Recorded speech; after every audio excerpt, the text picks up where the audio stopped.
नमस्कार, island news में आप सभी का स्वागत है। आज हम आए हैं विशिष्ट ट्रेनिंग सेंटर पर। विशिष्ट ट्रेनिंग सेंटर पर आज 4 विभाग ने मिलकर एक प्रोग्राम का आयोजन किया गया है, जिसे विशिष्ट कोऑपरेटिव सोसाइटी के रिलेटेड में प्रोग्राम किया गया है। जो विशिष्ट डिपार्टमेंट, RCS, NFDB और उनके अलावा हम लोग अंडमान निकोबार आइलैंड के कोऑपरेटिव बैंक चारों के साझे से आज एक प्रोग्राम आयोजन किया गया है। अभी आए हैं फिशरीज डिपार्टमेंट के joint director sir Gopal ji, director of fisheries Vikram sir, हमारा नया आए हुआ अभी फिशरीज डिपार्टमेंट में सेक्रेटरी साहब ने काफ़ी सारे हम लोग योजना के बारे में बताया, सोसाइटी को क्या क्या बेनिफिट उठा सकते। आइए उनसे सुनते हैं पहले। सुप्रभात। Department of fisheries and Andaman Nicobar administration द्वारा आयोजित brainstorming workshop of fisheries cooperatives में आपका हार्दिक स्वागत करती हूँ। मैं डिपार्टमेंट ऑफ फिशरीज की ओर से हमारे director Shri Vikram Singh ji, Shri doctor K Gopal ji joint director fisheries, Shri SU Maheshwar Rao ji governing body member NFDB Hyderabad, doctor R Kripashankar senior scientist ICAR CAIRI, Shri Srinivasan MK general manager एनकोफेड, general manager Andaman Nicobar cooperative bank, cooperative societies और उपस्थित इनवाइटीज को हार्दिक स्वागत करती हूँ। सहकारिता लोगों को अपनी आर्थिक नियति का नियंत्रण करने के लिए सशक्त बनाती है। आज के इस वर्कशॉप में हम फिशरीज कोऑपरेटिव के प्रॉस्पेक्ट्स पर विचार मंथन करेंगे।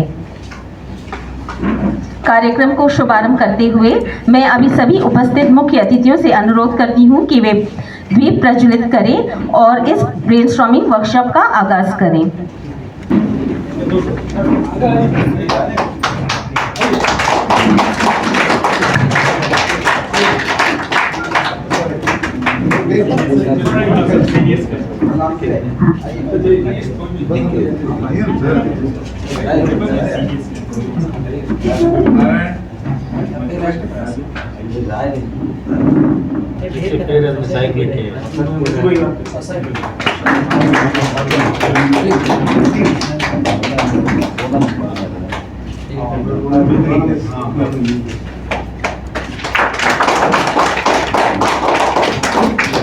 अब मैं doctor K Gopal ji joint director fisheries से अनुरोध करूंगी कि वे उपस्थित अतिथियों का स्वागत करें।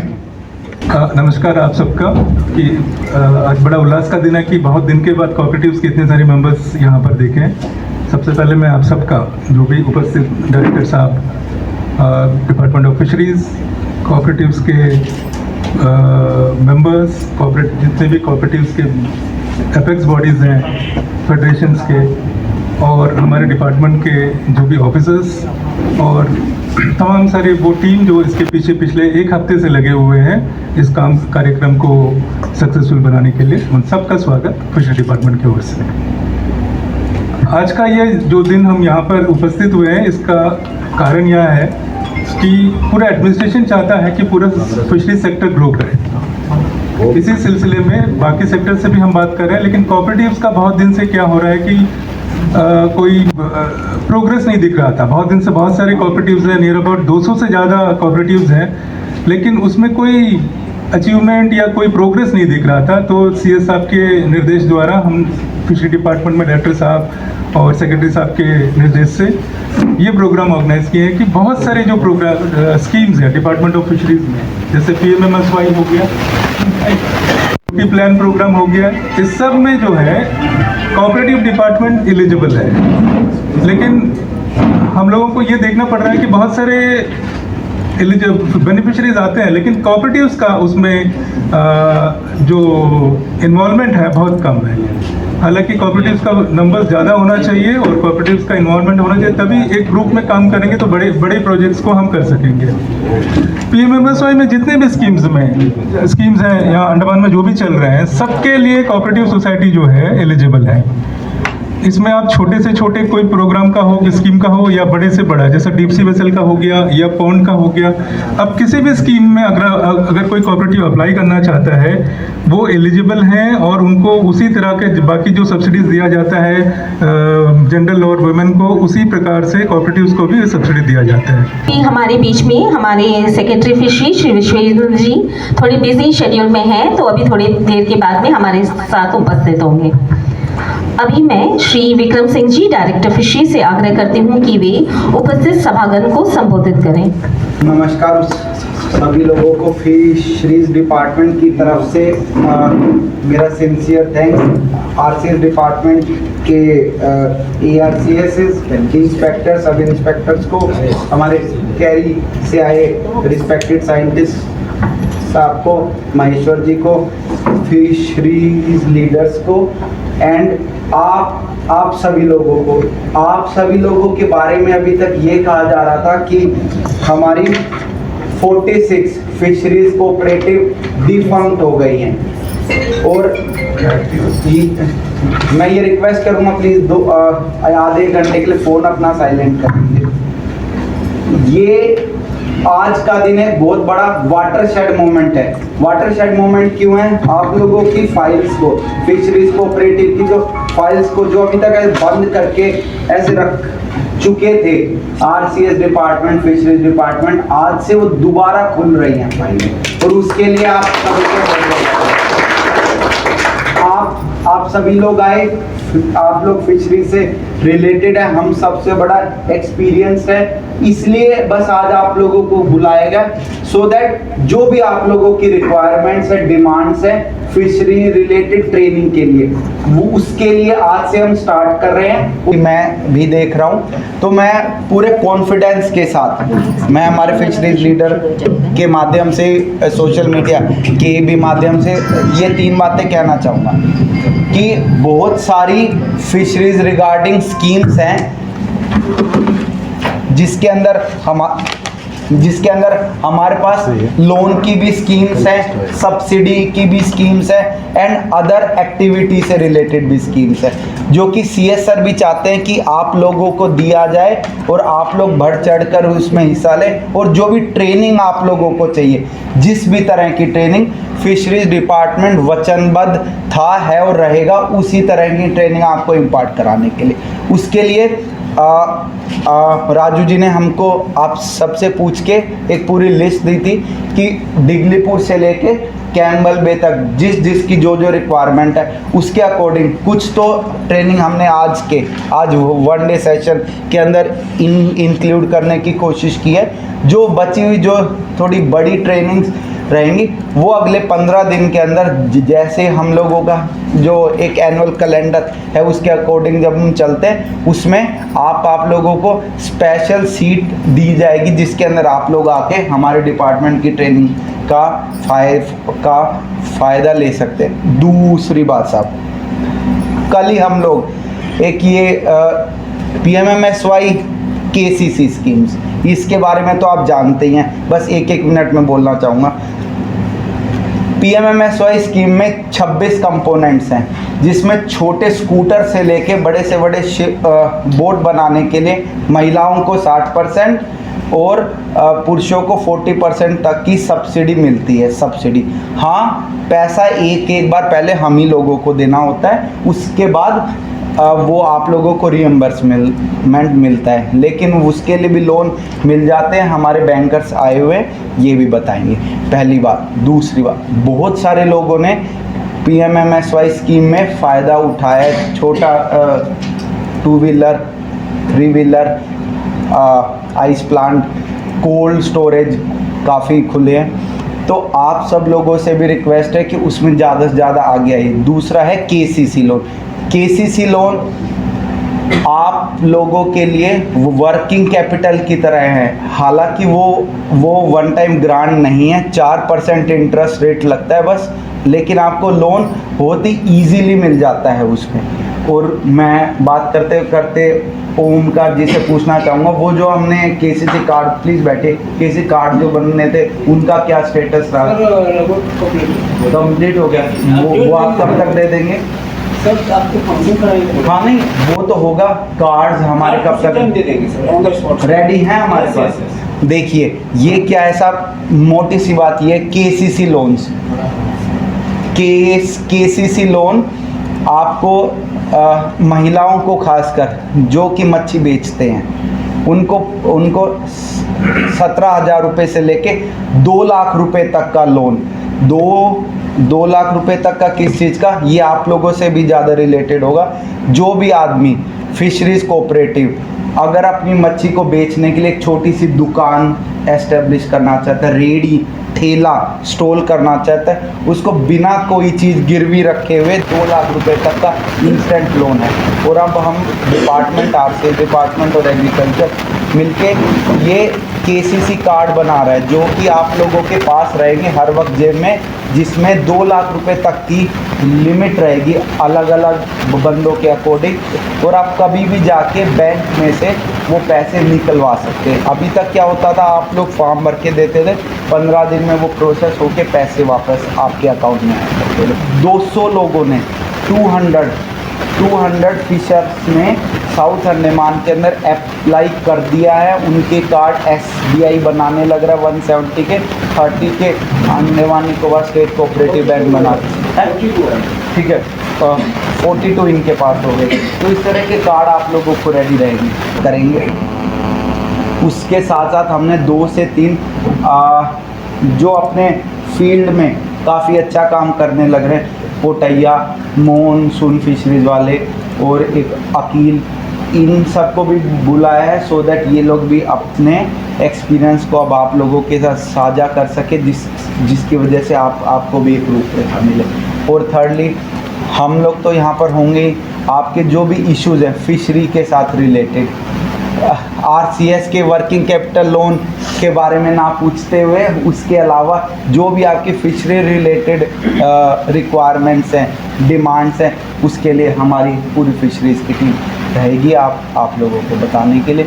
और चौथा, अब वो टाइम आ गया है जिसमें मंत्री जी से लेके चीफ सेक्रेटरी सर और फिशरी डिपार्टमेंट और RCS department, special secretary RCS madam की लीडरशिप में हम लोग आप सब लोगों को रिवाइव करने के लिए हर तरीके से वचनबद्ध है।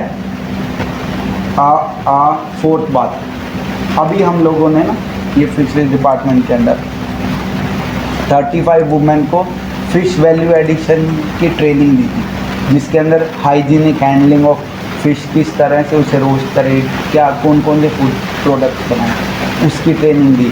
अब अपने दोस्त बहन भाइयों सबको बताइएगा, आरसीएस डिपार्टमेंट, फिशरीज डिपार्टमेंट में फिशरीज कोऑपरेटिव के मेंबर्स के लिए बहुत सारी स्कीम्स है और उसका प्लीज़ आप लोग लाभ उठाइए। Thank you sir. धन्यवाद सर। CRCIARI को बुलाना चाहूँगी, जो importance of social capital in functioning of fisheries cooperatives and potential areas under fisheries and aquaculture for cooperatives पर हमें थोड़ी जानकारी देंगे। पिछले मीटिंग जब हम CSR का मीटिंग में हम ये बताए कि कोऑपरेटिव्स में एक्चुअली एक मेन इंपॉर्टेंट चीज़ है सोशल कैपिटल। इसमें एक्चुअली बहुत सारे इश्यूज है, इसके ऊपर एक ब्रेनस्टॉर्मिंग सेशन चाहिए करके हमने एक रिक्वेस्ट रखा। तो suddenly they have arranged this meeting, so I would like to thank for this opportunity. Actually आप लोग को ये सोशल कैपिटल के बारे में कितना जन को ये बात सुना है कि मुझे I am not very sure. Social capital के बारे में आप लोग कोई सुना है क्या? मतलब सोशल कैपिटल क्या है? कितनी जन इसको पहली बार सुन रहे हैं? सोशल कैपिटल पहली बार? अगर हाथ नहीं उठाए मतलब आप लोग सबको मालूम है सोशल कैपिटल मतलब क्या है? Anybody knows what is social capital? Human capital, financial capital, ये सब एक कोऑपरेटिव्स में बहुत इंपॉर्टेंट चीज़ है, आप लोग इसको समझना चाहिए, इसलिए मैं बता रहा हूँ। अभी आप ह्यूमन कैपिटल मतलब सोच लीजिए, अभी आपके पास एक अच्छा रिसोर्स है, एक स्किल है मछली मारने का, मतलब आपके पास ज़्यादा जानकारी है, मतलब ये आपका ह्यूमन कैपिटल है। फिनेंशियल कैपिटल मतलब क्या है? आपके पास जो इकोनॉमिक रिसोर्स है, आपके पास अच्छा पैसा है, इन्वेस्टमेंट के लिए आप रेडी है, मतलब इसका मतलब क्या है? Financial capital. सोशल कैपिटल मतलब क्या? मतलब अभी आप लोग एक ग्रुप में काम कर रहे हैं, आप दूसरे के ऊपर डू यू हैव ट्रस्ट, उनको ऊपर आप क्या कॉन्फिडेंस है, मतलब आप टीम में एक काम करना चाहते हैं। फिशरी में कभी अकेले काम नहीं होता है, टीम में काम करना पड़ता है ना, 4-5 जन। कोऑपरेटिव्स में ऐसे ही होता है, you work as a team. ये टीम में मैक्सिमम क्या होता है, इंडिया में सबसे ज़्यादा फिशरी कोऑपरेटिव्स क्यों फेल होता है, मतलब एक ही रीज़न है, सोशल कैपिटल उनके ऊपर नहीं है। Shri Vishvendra ji, secretary fisheries Andaman Nicobar administration का स्वागत करती हूँ। उनके ही मोटिवेशन से ये वर्कशॉप का आयोजन किया है।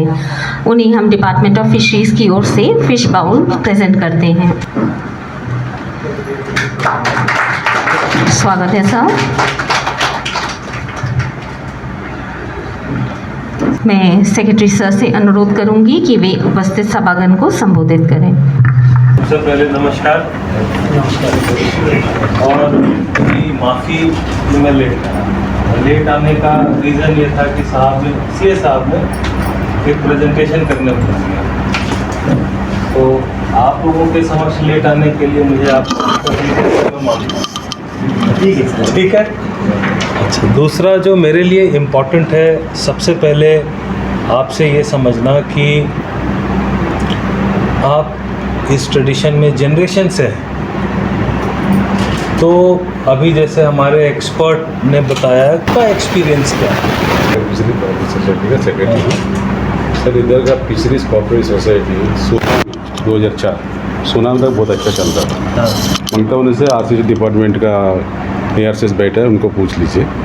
ऐसा था कि अच्छा चलता था, जब सुनामी आया था सब वॉश आउट हो गया था। सारा हमारा संसाधन जितना भी है ना, पानी का जो भी चले गया था। इनके ऊपर हमारा ऊपर बोझ पड़ गया था, लोन के ऊपर है। कई बार हम लोग लोन के लिए हम लोग राइट अप करने लिखा था, लोन राइट अप भी नहीं करा, दोबारा लोन दिया भी नहीं। हम कैसे फिशरीज कोऑपरेटिव सोसाइटी का आगे बढ़ सकते हैं सर, ये फर्स्ट रीज़न है सर। तब से बंद पड़ा है सर। हमारा जो मेन फिशरमैन का सर इधर में जो अंडमान रहता है, कम से कम 40,000 फिशरमैन रहता है, उनको रहने के लिए घर नहीं सर।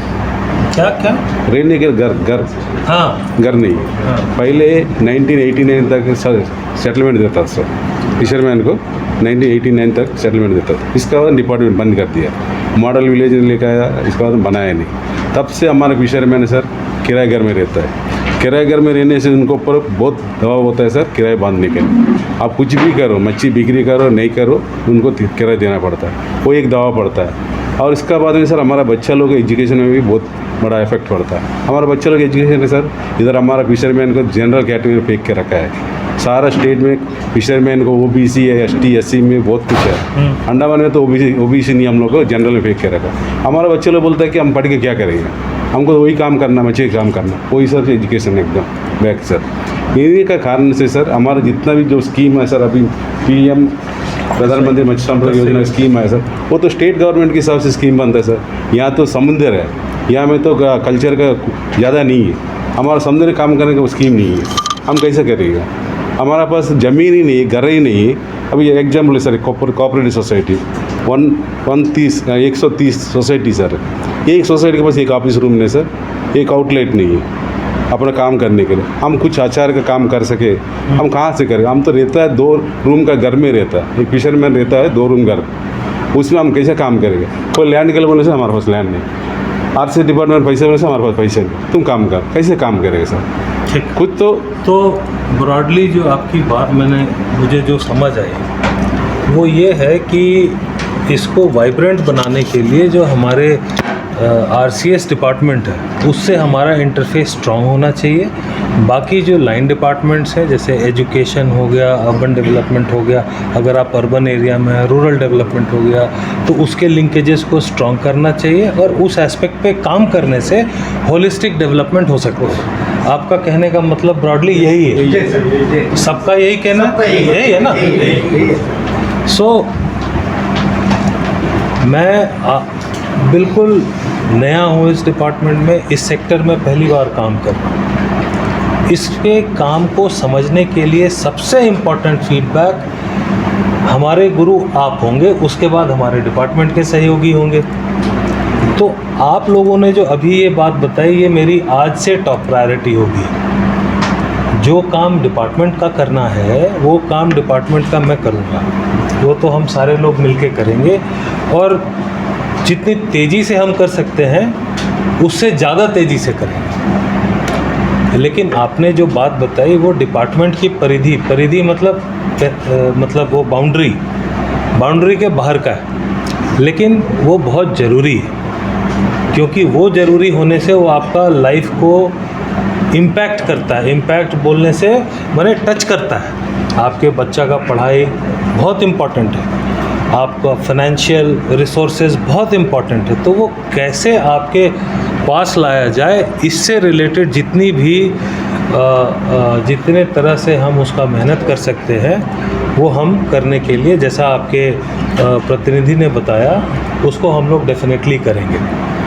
उसके बाद जो दूसरी चीज़ है, एक अभी मैं बहुत हमारे एक्सपर्ट थे क्यारी ना सो इनकी बात जो मैंने सुनी डायलॉग कि आप आपस में बात कीजिए, ठीक है।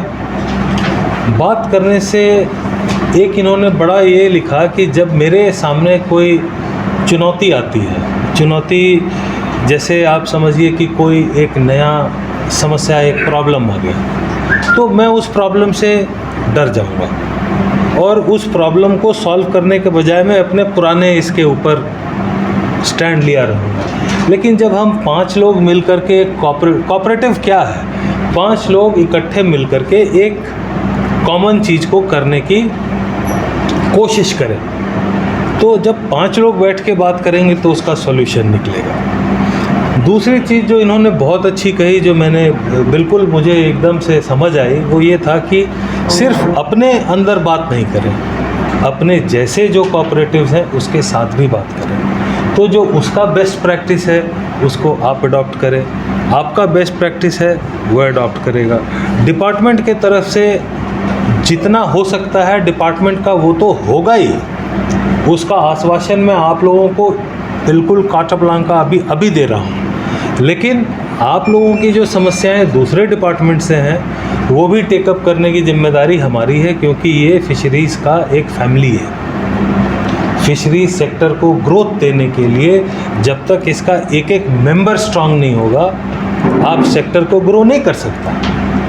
Big fisherman, small fisherman, medium scale fisherman, fishery cooperatives, जब तक ये सारे इकट्ठे मिलकर के नहीं चलेंगे तो यहाँ से आप फिशरीज प्रोडक्ट्स का एक्सपोर्ट, जो कि हमारा एक टारगेट है, उसको हम अचीव नहीं कर पाएंगे। हम अपने फ़िश प्रोडक्शन को इंक्रीज़ नहीं कर पाएंगे। जब मैं यहाँ आया था, अंडमान में पोस्टिंग हुई थी, तो किसी ने मुझे बताया था कि fishes in Andaman die of old age, ऐसा करके कुछ बताया था। उसका मतलब मोटा मोटा ये निकलता है कि उसको हम फिशरीज़ पोटेंशियल को हार्नेस नहीं करते। तो एज ए स्टार्टिंग पॉइंट जो मेरी पहली ब्रीफिंग हुई थी आपके डायरेक्टर साहब को, आपके जेडी साहब को और बाकी लोगों को, वो ये था कि आप अपने फिशरीज़ रिसोर्सेज को सबसे पहले मैप कर लीजिए। हमारे पास GIS की टूल्स होती हैं, जियोग्राफिक इंफॉर्मेशन सिस्टम की, जिसमें सबसे पहले हमारे कितने फ़िशिंग विलेजेस हैं जहाँ मेरे फिशरमैन रहते हैं, उनके पास रिसोर्सेज क्या हैं, उसकी मैपिंग उसी एक मैप में। उनका इंफ्रास्ट्रक्चर क्या है, जेटी क्या है, कितने बोट्स हैं, मोटराइज्ड हैं, क्या क्या उसके पास इंफ्रास्ट्रक्चर है। इस तरीके से अच्छा, कितने फ़िशिंग ग्राउंड्स हैं आसपास हमारे, जहाँ से ये सारी फ़िशिंग एक्टिविटीज़ हो रही है। जब हम इसको मैप करके एक नक्शे पे ले आएंगे और वो नक्शा हम सबको सर्कुलेट कर देंगे, तो हमारे पास जो मत्स्य संपदा योजना के तहत या इस तरीके की यूटी की कोई स्कीम हम बनाएंगे, हम उसको डवटेल कर देंगे आपके नीड्स के हिसाब से। देखिए, स्कीम हम कुछ भी बना लें, वो स्कीम जब आपके हिसाब से नहीं होगी तो उस स्कीम का प्रचार प्रसार और इफ़ेक्टिव जिसको कहते हैं ये इम्प्लीमेंटेशन नहीं हो पाएगा। मेरी ज़रूरत है, मान लीजिए अंडमान में बहुत गर्मी है, फ़र्ज़ कीजिए, तो मेरी ज़रूरत है कॉटन का हाफ शर्ट पहनना, और अगर मैं स्कीम बना दूं कि आपको वुलन टी शर्ट विंटर में देने का, तो यहाँ तो विंटर होता नहीं, तो कोई वुलन स्वेटर तो लेगा नहीं। तो उसी तरह से उसी एग्ज़ाम्पल में जो हमारी योजनाएं हैं भारत सरकार की और यूटी स्कीम्स की, उसको हम आपकी ज़रूरतों के हिसाब से डवटेल करने की हमारी कोशिश रहेगी। दूसरा, जो आपके एग्जिस्टिंग रिसोर्सेज हैं, ये क्यों मैपिंग करा रहा हूँ इसके बारे में आप लोग को थोड़ा समझा दूँ। अंडमान के नक्शे के ऊपर जब ये आ जाएगा कि यहाँ 500 फिशरमैन रहते हैं, इनके पास 350 के पास फिशरमैन कार्ड है, जिसमें से इतने मैकेनाइज्ड बोट हैं, यहाँ पे जेटी है और यहाँ पे फिश नेट मेंडिंग शेड है और यहाँ पे आइस फैक्ट्री है, यहाँ पे आपको मार्केट है, डिमांड है। तो मेरी जो स्कीम सैचुरेशन करने की होगी तो सबसे पहले जो 150 लोग बचे हैं उनको काट देने की होगी, फिर अपने स्कीम को उनके तक ले जाने की होगी। सो ये मैपिंग जो हम कर रहे हैं वो अपने लिए नहीं कर रहे हैं, ये हम आपके साथ शेयर करेंगे ताकि आपके कोऑपरेटिव के आपके माध्यम से इसका मैक्सिमम प्रचार प्रसार हो सके। तो एक इस तरह से एक रूपरेखा बनाने की हम लोगों की कोशिश जारी है। आप लोगों के सहयोग, देखिए कोई भी स्कीम देश की किसी भी तरह की तरक्की बिना देश के नागरिकों के नहीं हो सकती।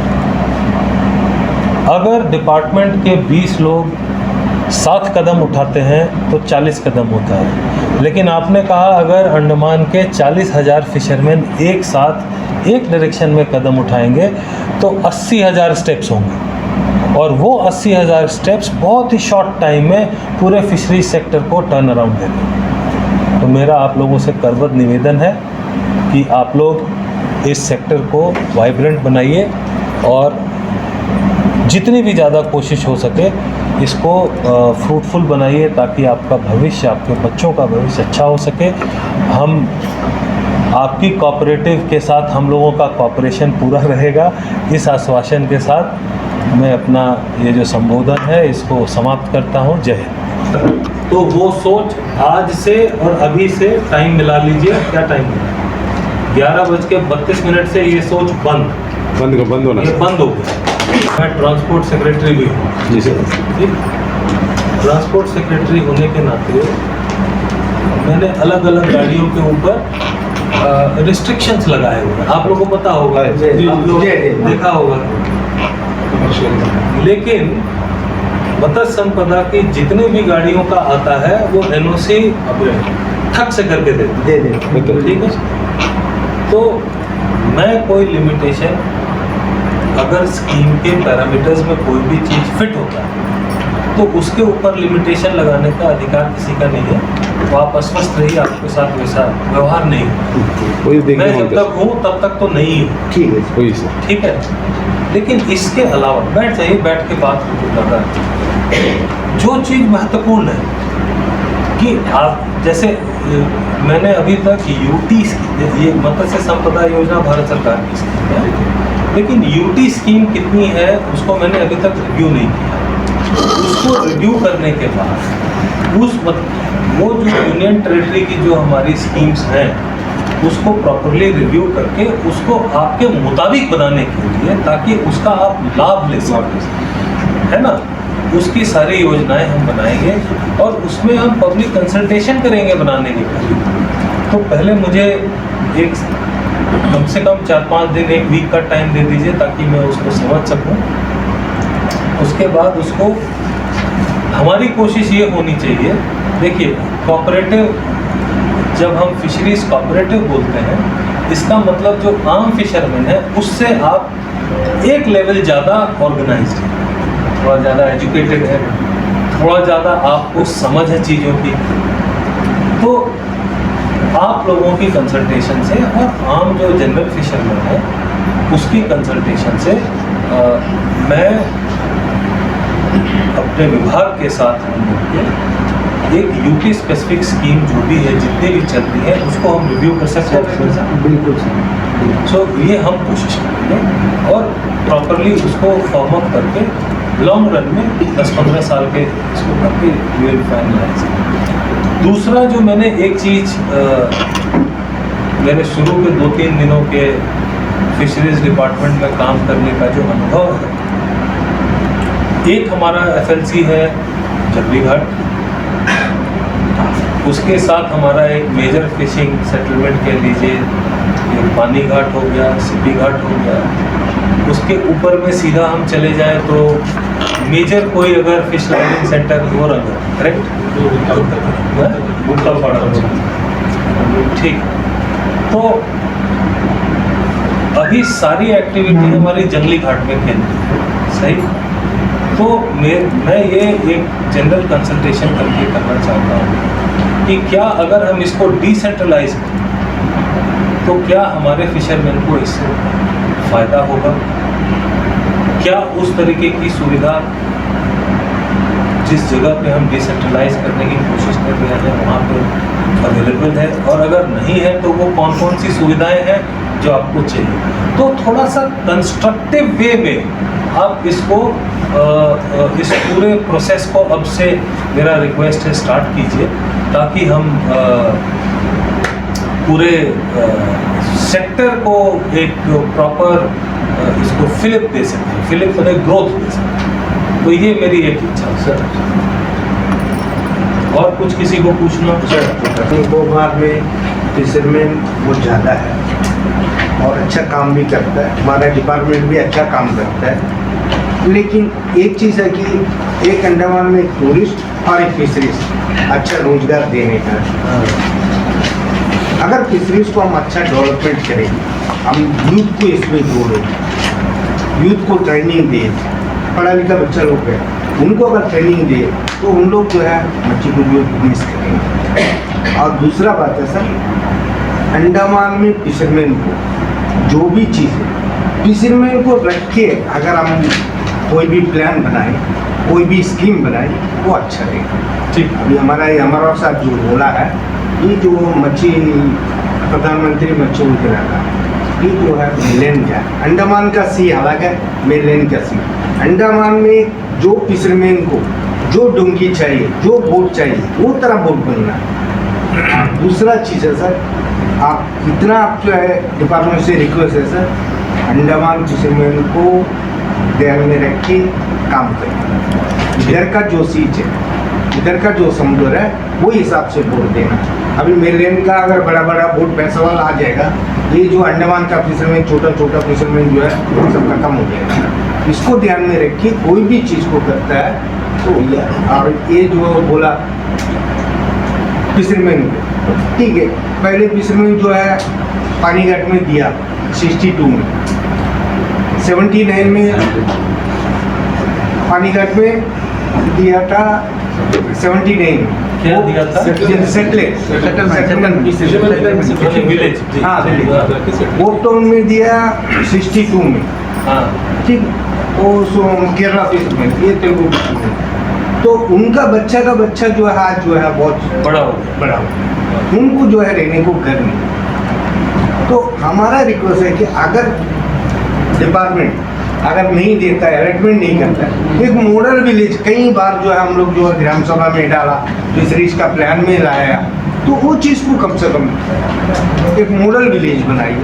एक आज जो है सरकार के पास जमीन है, एक मॉडल विलेज बना के हर फिशरमैन को दीजिए। दमन जी, वहाँ पे एक कम्युनिटी है, टंडेल कम्युनिटी है ना।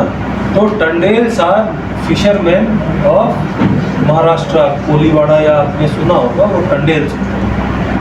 तो उनका एक पूरा विलेज होता है। मैंने यहाँ पे अपने कलीग से पूछा कि यहाँ पे फिशिंग विलेज होता है, तो इन्होंने बताया नहीं होता है, अलग से डेडिकेटेड फिशिंग विलेज नहीं होता है जैसा कि उधर होता है। तो मुझे अभी शायद समझने में और थोड़ा वक्त लगेगा। मेरा ये तजुर्बा था डिगलीपुर में, मैंने जब मैं बोट से जा रहा था तो मुझे एसी ने बताया था कि वहाँ सर वो फिशिंग विलेज है। तो जब तक अधिकारी आपके बीच में नहीं जाएंगे, आपके साथ लैंडिंग सेंटर पे नहीं बैठेंगे, जब तक आपकी समस्याओं को खुद नहीं समझेंगे, ड्राइंग रूम में और ऑफिस में बैठ करके प्रॉब्लम नहीं समझेंगे। आपकी बात से मैं सहमत हूँ और हम काम वैसे ही करेंगे। जो मत्स्य संपदा योजना जो है वो भारत सरकार की योजना है, उसको मैं बदल नहीं सकता। उसके अंदर जितने लाभार्थी होंगे जिनको बेनिफिट मिलना है, हम उनको बेनिफिट देंगे। हमारे जो यूटी स्कीम्स हैं उसको हम रिव्यू कर सकते हैं, उनका अधिकार हमारे यहाँ पे उपराज्यपाल महोदय को है। तो हम जो हमारा बदलाव है आप लोगों से कंसल्टेशन करके हम अपने मुख्य सचिव साहब के माध्यम से माननीय उपराज्यपाल महोदय के सामने रखेंगे। जब हम ऐसी चीज़ें आपके कंसल्टेशन से करेंगे तो आपको मेरे समझ से आपके सारे प्रॉब्लम्स ऑटोमेटिकली एडजस्ट हो जाएंगे। सर ये लेडीज का जो लोन है ना 15,000 रुपये देता है ना, हाँ जी, केस 15,000, उसको 15,000 थोड़ा बढ़ा के कम से कम हाँ जी, वो बताना चाहूँगी उसको थोड़ा आप ये ना जी 3.5 महीने पहले की बात है, काफ़ी महिलाएं हमसे मिलने आई थी। सर केसीसी में सिर्फ 4 ही लोन हर जगह मिलते थे। हमने अंडमान निकोबार के लिए, क्योंकि वो डायरेक्टर एग्रीकल्चर की पावर है, हमने उसमें 2 नए लोन ऐड किए हैं और वो जो दोनों लोन थे वो दोनों महिलाओं के लिए ऐड किए गए थे, जिसमें से और वो 2 लाख रुपए तक का लोन ऐड किया। पहला मेरा पूरा डिपार्टमेंट और कई लोग इसका फ़ायदा भी ले सके हैं, क्योंकि 25 वुमेन को जब हमने ऑर्नामेंटल इस तरह की रंगीन मछली को कल्टीवेशन सिखाया, उन्होंने कहा सर हमको कुछ पैसे चाहिए। तो सर अब 1 लाख रुपए का लोन बिना किसी कोलेटरल दिए कोई भी महिला ले सकती है अगर वो रंगीन मछली पालना शुरू करना चाहती है। और दूसरा जैसे अभी बताया था 2 लाख रुपए तक का भी लोन महिलाओं के लिए, 2 लाख रुपए तक का, अगर वो कोई भी मच्छी पकौड़ा, फिश से रिलेटेड कोई भी चीज़, काम बेचना, खाने से रिलेटेड कोई दुकान इस तरह से स्टार्ट करना चाहिए।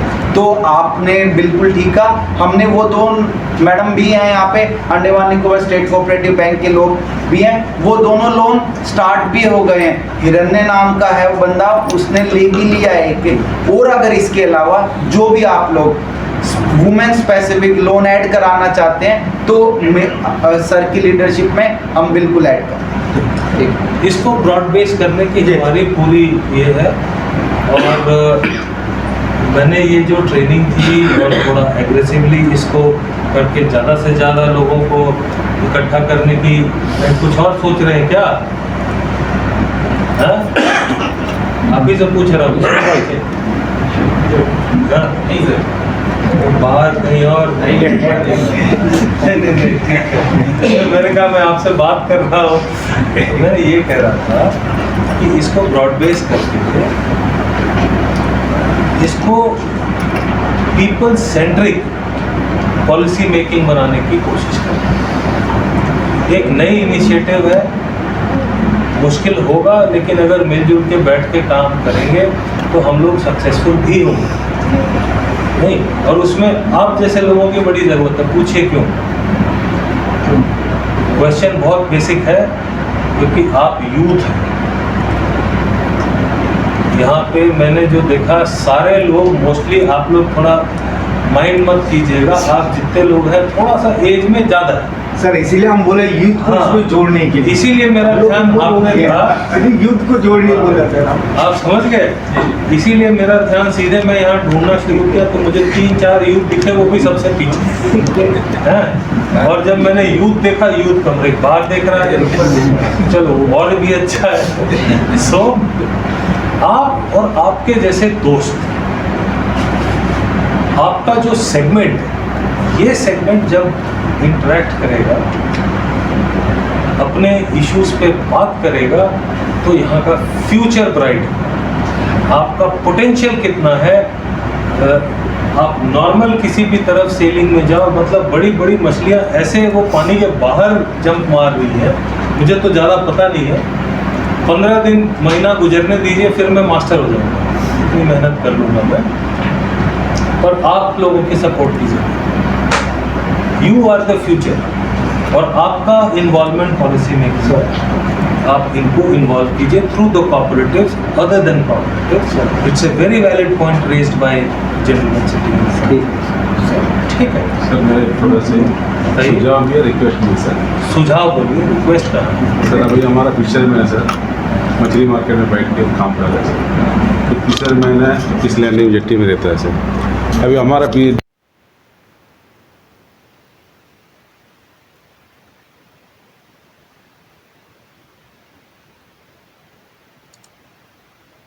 फॉर्म फिलअप करने का ये भी नहीं है सर, क्योंकि हमारा फिशरमैन मैक्सिमम तो अनएजुकेटेड। हाँ, वो काम करने से क्या होता है सर, जो स्कीम का इम्प्लीमेंट सर जल्दी काम होएगा, आगे बढ़ेगा sir. The scheme will go to the doorstep of my fishermen. ये जो स्कीम है ये हमारे दफ्तरों के लिए हम लोगों को तनख्वाह नहीं मिलती। हम यहाँ से अपने सारे विभाग के अधिकारियों की तरफ से मैं ये कह रहा हूँ आपको कि हम जाएंगे आपके डोरस्टेप पे, जहाँ आपका एग्रीगेशन पॉइंट है वहाँ पे मैंने ट्रांसपोर्ट में सरकार आपके द्वार लगाता हूँ, ठीक है, चौधारी में लगाया, अभी रिसेंटली इधर प्लान किया, कृष्णाबाद प्लान किया, तो जहाँ जहाँ हमारे ज़्यादा कितने सेंटर, 3-4 सेंटर होंगे आपके, ये हो गया जंगली घाट हो गया, होप टाउन, दूतापाड़ा और मंडू और दिगनाबाद, छोटा छोटा से, या फिर रंगत नॉर्थ मिडिल में इगलीपुर। तो अगर हम देखें तो हमारे पास गिनती के 8 से 10 सेंटर होंगे। जी सर, 17 है वो जो एक्टिव है ना। वैसे तो जेट्टी आपकी हाथी टापू जेट्टी भी है, मैं एक दिन गया वहाँ मैं डर गया।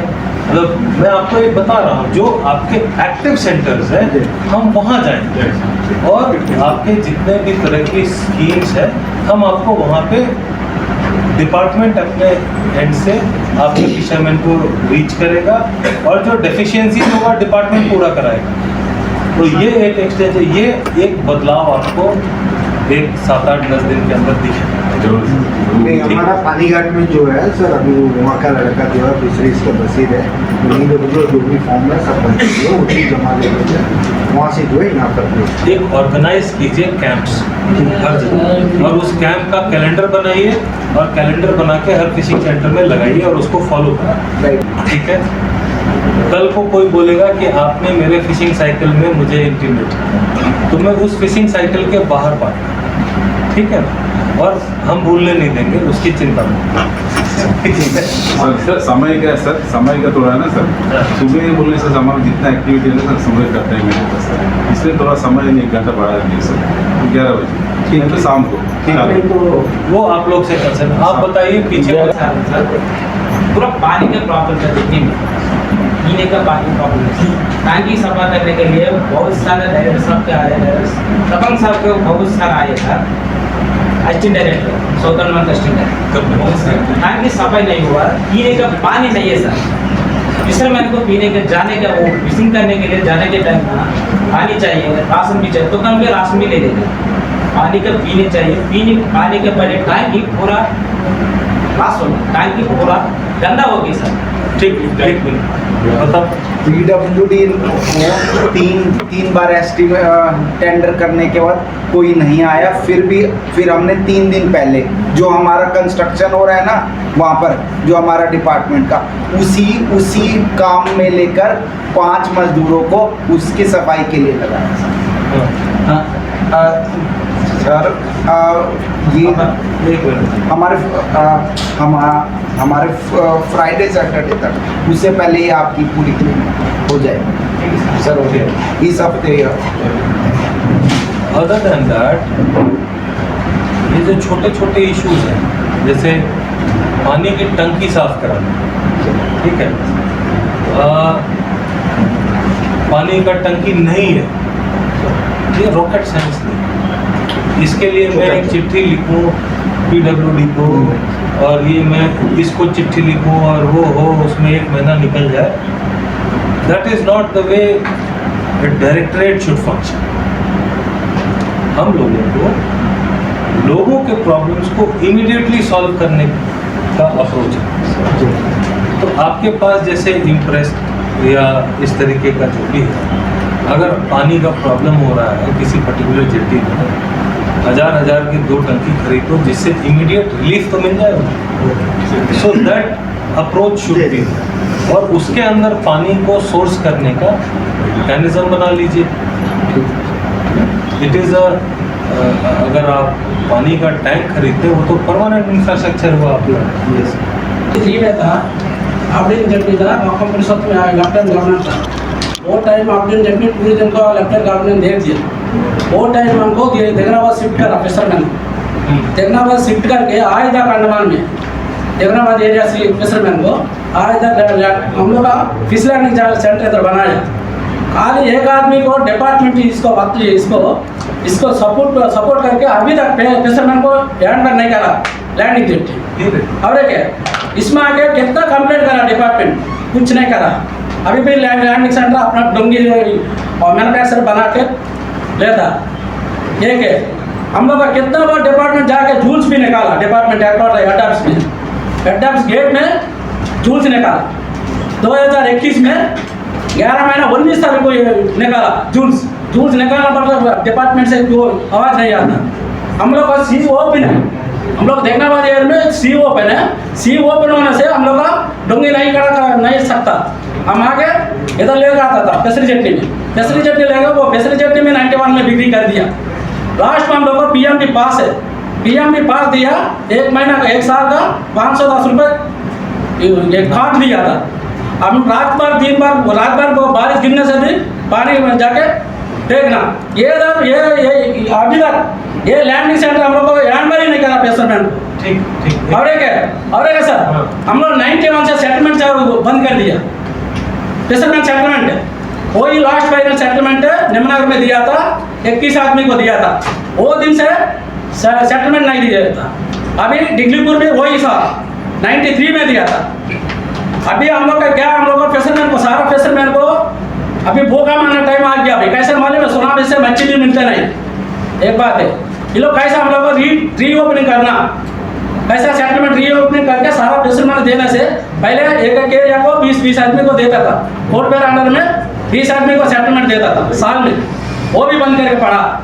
और एक है अभी फिशरमैन का खाली नाम का फिशरमैन अंडमान में अभी रामेश्वरम, कन्याकुमारी, चेन्नई 2 सारा बोट लेके आता, 6 महीने को रजिस्ट्रेशन करके तभी चेन्नई स्टेट में रजिस्ट्रेशन भी कैंसिल नहीं करता, इधर आके चला था।